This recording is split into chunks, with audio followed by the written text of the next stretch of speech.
On the west coast of British Columbia, 500 miles north of Vancouver, is the city of Prince Rupert.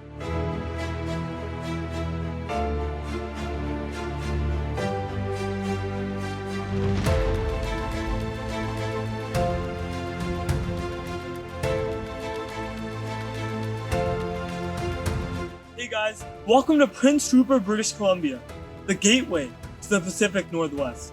And it's also a place I've been fortunate to call home for the past 8 years. I'm currently standing on top of Mount Hayes, the tallest mountain in the Prince Rupert region, and behind me, I have a picturesque view of Prince Rupert and the surrounding coastline.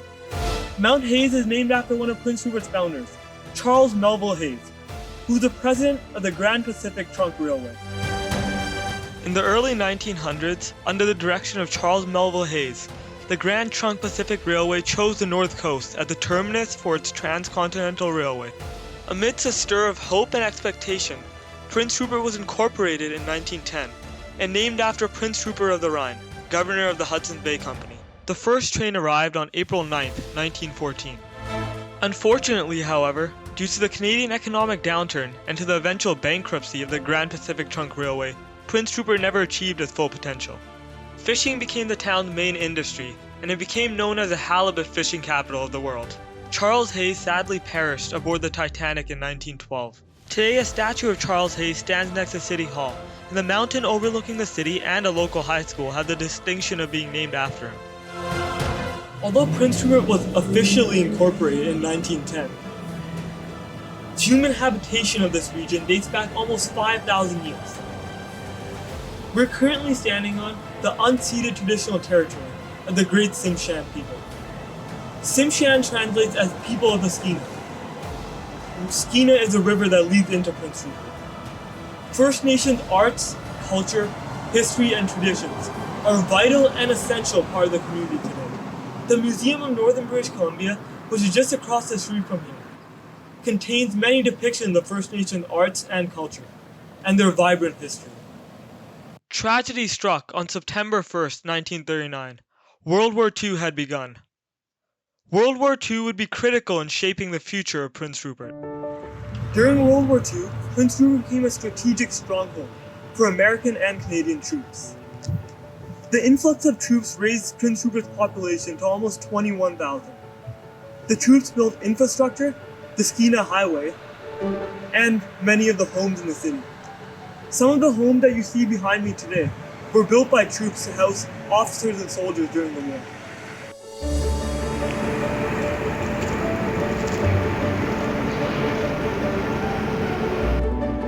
Although after it was incorporated in 1910, the dream of Prince Rupert to become one of the biggest ports in North America fell apart after the Great Depression. Nevertheless, this region has always been a constant hub for trade and industry. First Nations traders have used it for thousands and thousands of years as a major trading hub. So, the tradition continues. In 1970s, the port of Prince Rupert finally came into fruition. The port is now one of the biggest ports in North America and boasts one of the fastest shipping routes to Asia and the deepest ice-free harbor in North America. Fairview Container Terminal, which you see behind me, is the second biggest container terminal. Seem like Prince Rupert's on the mainland, but it's actually on Cane Island. This bridge behind me connects Cane Island to the mainland, and this road, which winds right along the Skeena River to Highway 16, is one of the most incredible drives in the entire country. It's full of majestic landscapes, an abundance of wilderness, and incredibly scenic.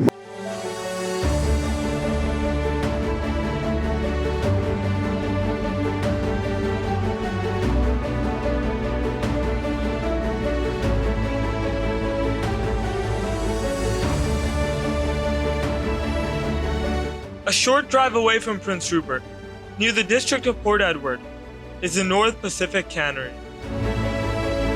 The cannery was built in 1889 by John Carthew.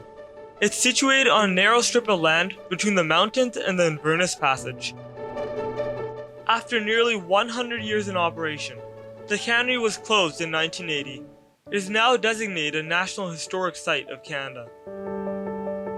Its rich collection of buildings and structures demonstrate the industrial processes and evolution of a Northwest Pacific cannery. Collectively, all the structures illustrate the infrastructure necessary to produce products associated with the West Coast fishing industry. If you listen carefully, you can still hear the echoes of the past. When the North Pacific Cannery first opened in 1889, the fishing industry was booming. It was one of the many canneries that dotted the west coast of British Columbia. Since then, all those canneries have withered away, and this is the only one that remains. It was closed in 1980, and in 1985, it was designated as a historic site of Canada. It is now a reminder of our rich fishing history.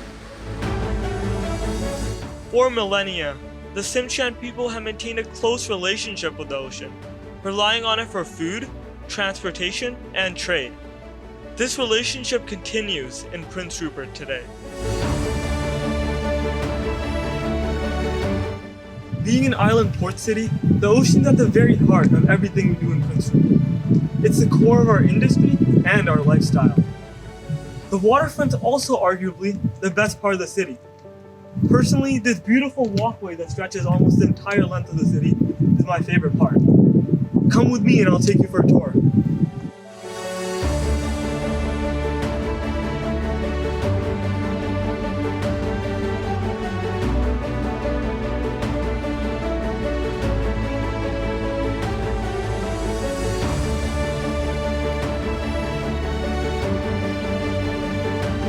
Every city has that one touristy area, and for Prince Rupert, that touristy area is Cow Bay.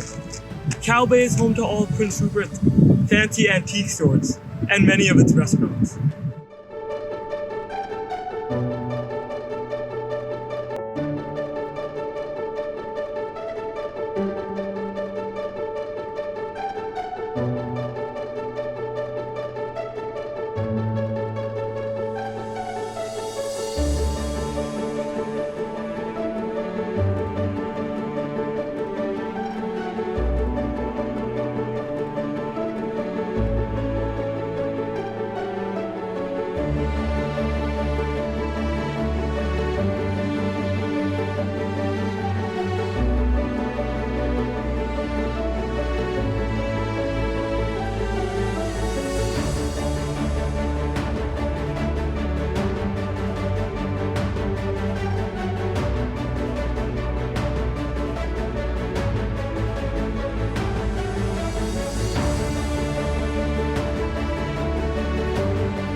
Behind me is a literal cow bay, and you might be wondering why it's called Cow Bay.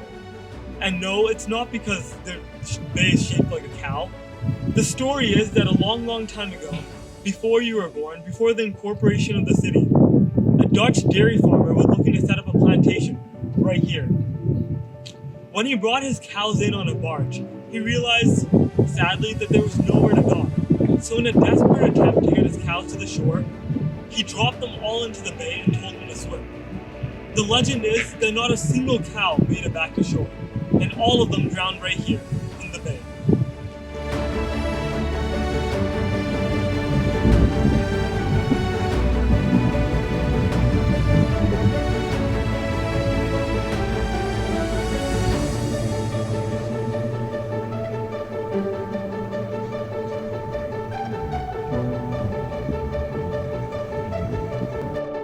At the end of the waterfront pathway is Rushbrook Docks. It's a great place to sit back and enjoy the view, launch your boats, or indulge in Prince Rupert's finest fish and chips at Bob's on the Rocks. It's also the opening to Rushbrook Trail, which winds right through this forest and goes to Prince Rupert Seaplane Base. Although you might not be able to tell right now, since it's so sunny out, Prince Rupert's actually one of the rainiest cities in Canada. It's nicknamed the City of Rainbows, and it also has the least annual hours of sunshine in Canada.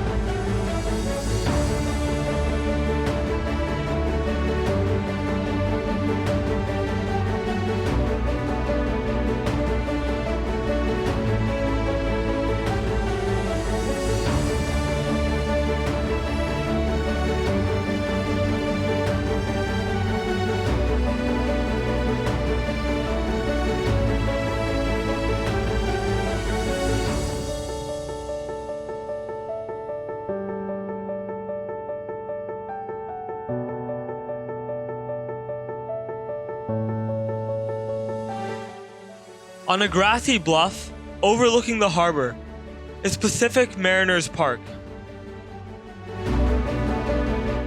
The park stands as a tribute to the many mariners who have been lost into the dark clutches of the sea.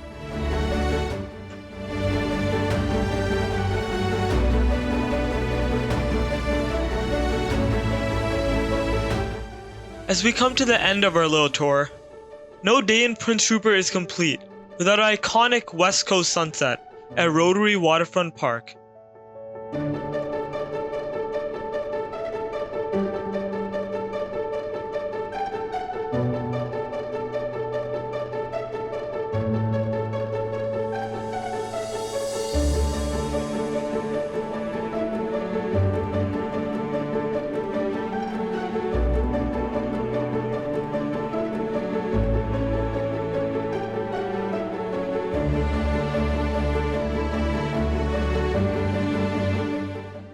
Cradled between the mountains and the ocean, of British Columbia's northwest coast, there lies a hidden gem, a mecca of industry, culture, history, and nature.